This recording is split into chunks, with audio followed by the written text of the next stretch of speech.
Alison. I'm the Programs Outreach and Youth Services Manager here at Monterey County Free Libraries. Thank you for joining me today for another episode of Book Chat. Tonight I'm going to be chatting with you about a book that I found when I was visiting our North County bookmobile. I love browsing at our different branches because you find something new all the time. And I think the best way to discover a new book is to just hit up the shelves and pick out what looks interesting to you. And I was struck by this book called American Portrait, The Story of Us, Told by Us, put together by PBS, Thousands of Stories, One Life-Changing Year.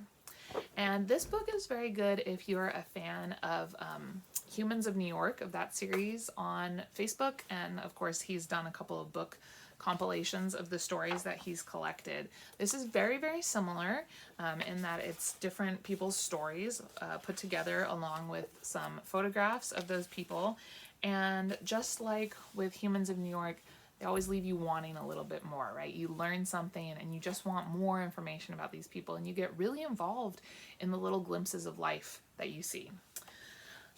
So just a little bit more about this project. The introduction states, I was raised to believe that the things we have in common, the things that unite us, outnumber the differences that can separate us.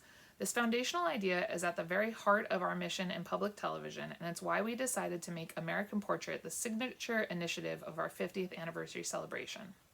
The year 2020 was extraordinary. The word unprecedented was used over and over again, so much so that we became numb to its meaning. There are only so many times you can be presented with something unprecedented before you find yourself tuning out, anticipating what's next, or waiting for the other shoe to drop.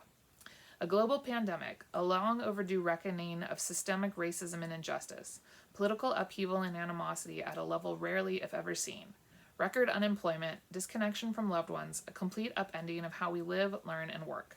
And of course, loss, the devastating loss of too many friends, family members, and neighbors. And yet, amid the darkness, there was also light. An American Portrait captured it all. When PBS launched American Portrait in January 2020, we had no idea what the year would bring.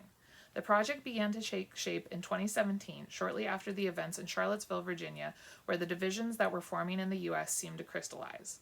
As the nation's public broadcaster, we felt the need to address these divisions in some way. The question at the center of our work was, what does it really mean to be an American today? But how do you go about answering a question that, in and of itself, can be so polarizing? We decided that the only way to answer such a profound question was not actually to ask it, but to instead let all of you tell your stories, with a little help from some prompts to start the conversation, in the hope that together, all of those stories would paint a more complete picture. We worked with our local stations across the country to tap into their communities, encouraging people to participate and seeking to discover what issues were important to them and why. So that gives you a little bit more detail. That was written by Paula Krager, who's the president and CEO of PBS, and gives you a little bit more of a feel for what they were going for. So there were particular questions and prompts, and this book is divided up into sections that kind of go over all the stories hold themes that tie into these overall sections. So they are divided into tradition, family, faith, work, community, equality, risk, struggle, opportunity, love, hope, and resilience. And I'm just going to share two of the stories that really stuck with me, and a lot of them did, so it was really hard to just pick a couple.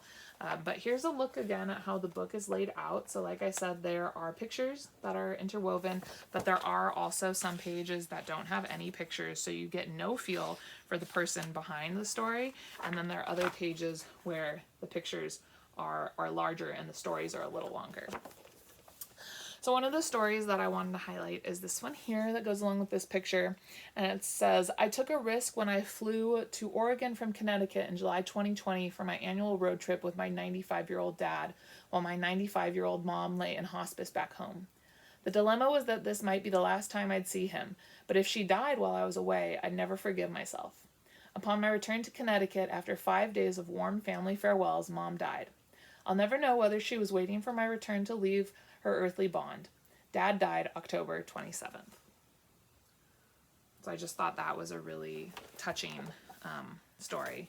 Here's a picture, or here's an example of a page that has no pictures associated with it. So you really are left, I think, wanting more because you don't even get a visual of who's talking to you. The other story that I wanted to share is associated with this picture. It says, I was raised to believe that a girl's place really was to get married and have babies. My father said, Linda, it'll be a waste of time to go to college. You're just going to get married and have babies. But I thought, I can do both. I worked for 50 cents an hour plus half my tuition, and 10 years and 4 kids later, I got my master's degree. And that was by Linda, age 81, retired travel tour leader from the Oklahoma Teachers Association in Yukon, Oklahoma. So I found that I was most drawn to the pages, to the stories that had the pictures associated with them, and that's because I would just find myself staring at the pictures of the people and just really trying to, like, connect with them on a different level. And it's one of the reasons why I love the Humans of New York page on Facebook, and one of the reasons why I knew that I would be really interested in this book. And so I recommend to you that if you would love to hear glimpses into other people's lives and learn more about other people and feel that connection through pages, I would recommend this book, American Portrait. We have it in our collection. I hope you'll give it a try. Thank you so much for joining me this evening, and I'll see you next time. Bye-bye, everyone.